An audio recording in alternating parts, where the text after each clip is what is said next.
ఆంధ్రప్రదేశ్ ఉప ముఖ్యమంత్రి జనసేన అధినేత పవన్ కళ్యాణ్ జగిత్యాల జిల్లాలోని కొండగట్టు క్షేత్రం ఆంజనేయ స్వామి వారిని దర్శించుకొని మొక్కులు చెల్లించుకున్నారు.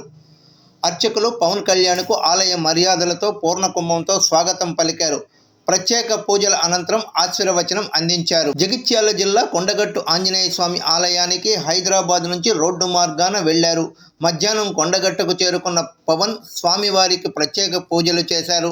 వారాహి విజయయాత్రకు ముందు వారాహి వాహనాన్ని కొండగట్టులో ప్రత్యేక పూజలు నిర్వహించి ముడుపులు కట్టిన విషయం విదితమే.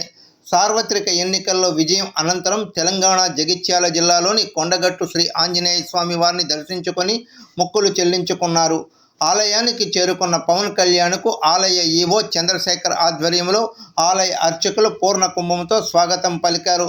ప్రధాన అర్చకులు కపీంద్ర స్వామి పవన్ కళ్యాణ్కు సాంప్రదాయబద్ధంగా తలకు పాగా చుట్టి ఆలయంలోకి ఆహ్వానించారు.